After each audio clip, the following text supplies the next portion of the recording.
الله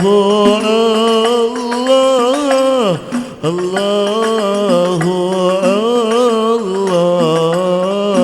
الله الله الله ربي عوني وحسبي بليغ سواه يا عدل خليني وانشر بي فلست تدري الشراب ما هو ما قلت للقلب أين حبي إلا وقال الضمير ها هو الله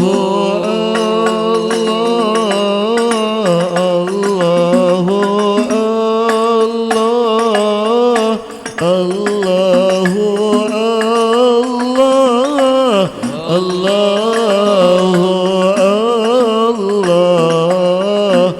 الله الله ربي عوني وحسبي بليغ سواه أحببت مولاي إذا تجلى يقتبس البدر من تناه ولا أسميه غير أني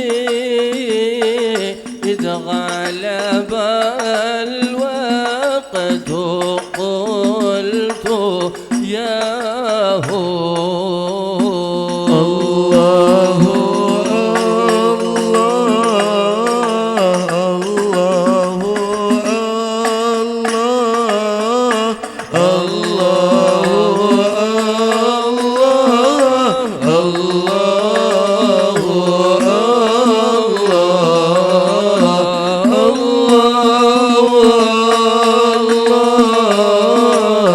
الله ربي عوني وحسبي بليغ سواه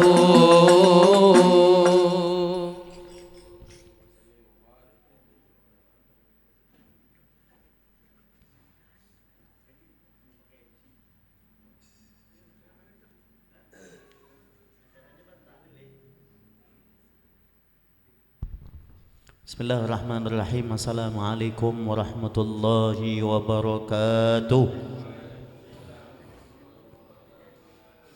Bismillahirrahmanirrahim. Alhamdulillahirabbil alamin wal 'aqibatu lil muttaqin wala 'udwana illa 'alal zalimin.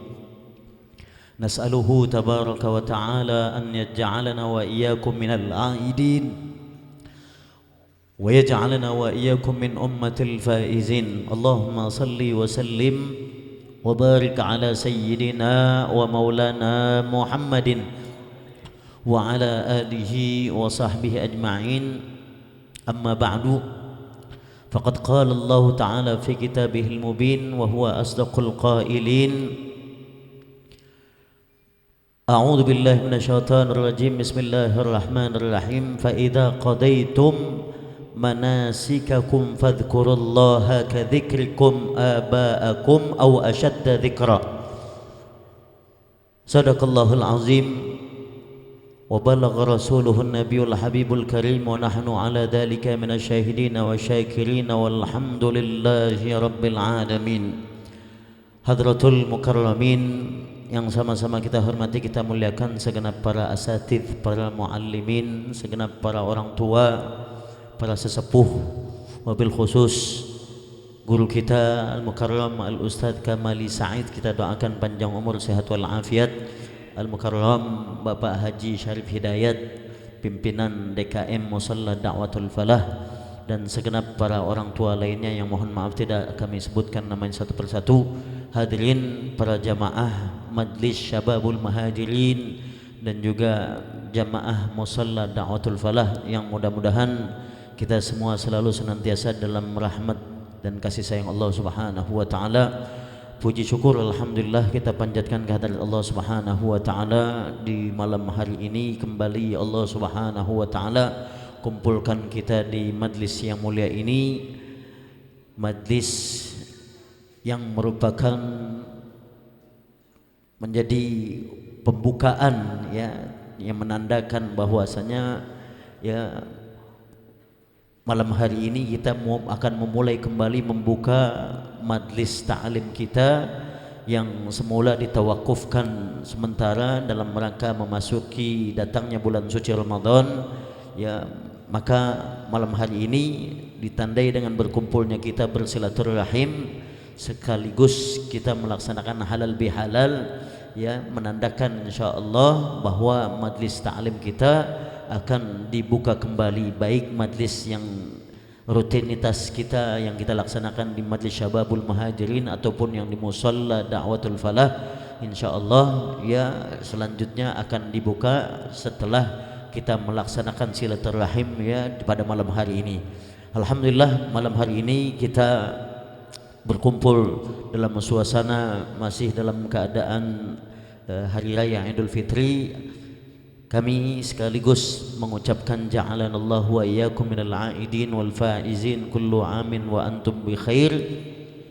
Untuk itu mari kita isi acara kita, majlis kita ini pertama dengan pembukaan, kemudian kita lanjutkan nanti dengan pembacaan tahlil dan tahmid yang mohon dipimpin oleh guru kita Al-Mukarram Al-Ustadz Kamali Said, yang kemudian nanti akan dilanjutkan dengan pembacaan riwayat singkat Maulid Nabi sallallahu alaihi wasallam, dan juga nanti dilanjutkan dengan sambutan-sambutan.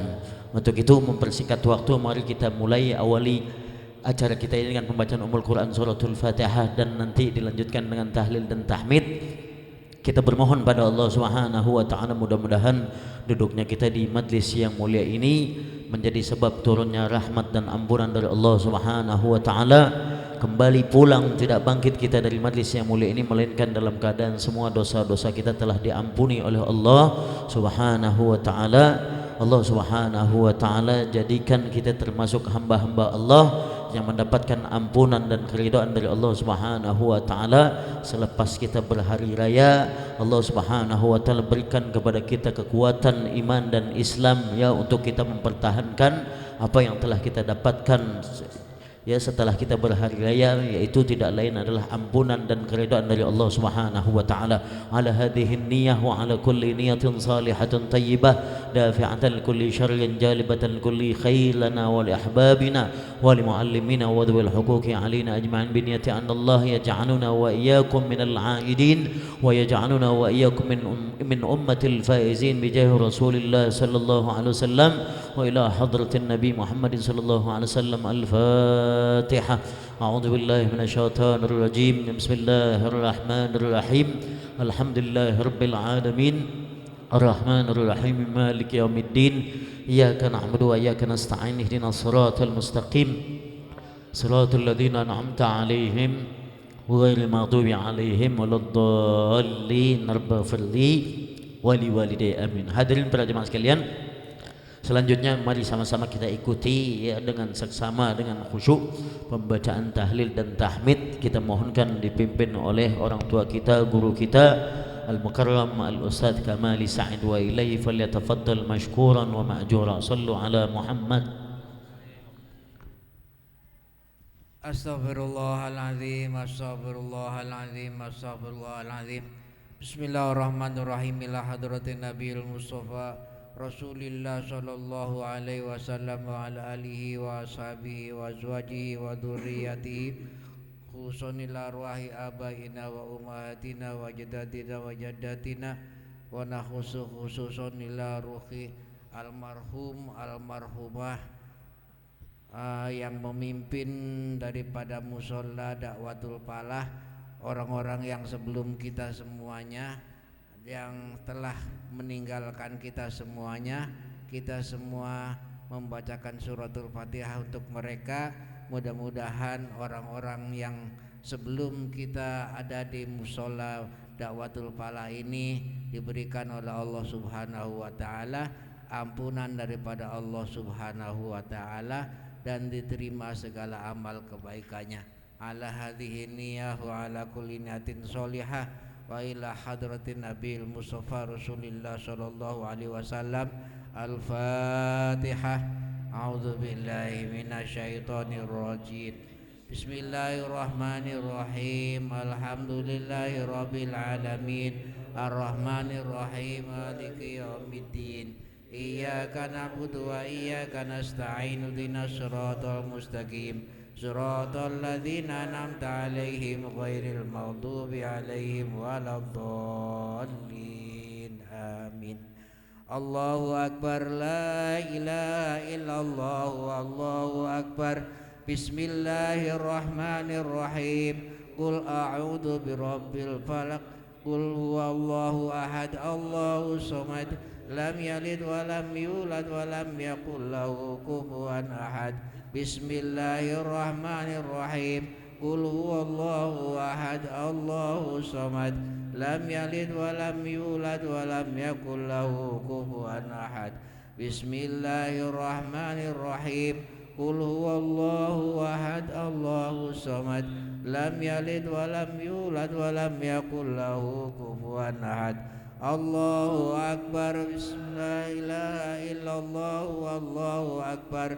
Bismillahirrahmanirrahim. Qul a'udzu birabbil falaq min syarri ma khalaq wa min syarri ghasiqin idza waqab wa min syarri nafatsati fil 'uqad wa min syarri hasidin idza hasad. Allahu akbar, la ilaha illallah, wallahu akbar. Bismillahirrahmanirrahim. Qul a'udzu birabbin nas, malikin nas, ilahin nas, min syarril waswasil khannas alladzi yuwaswisu fi sudurin nas minal jinnati wan nas. Allahu akbar, la ilaha illallah, wallahu akbar. Bismillahirrahmanirrahim. Alif lam mim. Dzalikal kitabu la raiba fihi hudan lil muttaqin alladzina yu'minuna bil ghaibi wa yuqimuna sholata wa mimma razaqnahum yunfiqun walladzina yu'minuna bima unzila ilaika wa ma unzila min qablik wa bil hum yuqinun ulaika ala hudan min rabbihim wa ulaika humul muflihun. Wa ilahukum ilahu wahid, la ilaha illa huwa ar-rahmanir rahim. Allahu la ilaha illa huwal hayyul qayyum, la ta'khudhuhu sinatun wa la naum, lahu ma fis samawati wa ma fil ard. Ma dzal ladzi yashfa'u 'indahu illa bi idnihi, ya'lamu ma baina aydihim wa ma khalfahum wa la yuhituna bi syai'in min 'ilmihi illa bima syaa'. Wasi'a kursiyyuhu samawati wal arda wa la ya'uduhu hifdhuhuma wa huwal 'aliyyul 'azim. Lillahi ma fis samawati wa ma fil ard. Wa in tubdu ma fi anfusikum aw tukhfuhu yuhasibkum bihillah wa yaghfiru liman yasha'u wa yu'adzibu man yasha'. Wallahu ala kulli syai'in qadir. Amana ar-rasulu bima unzila ilaihi min rabbihi wal mu'minun kullun amana billahi wa malaikatihi wa kutubihi wa rusulihi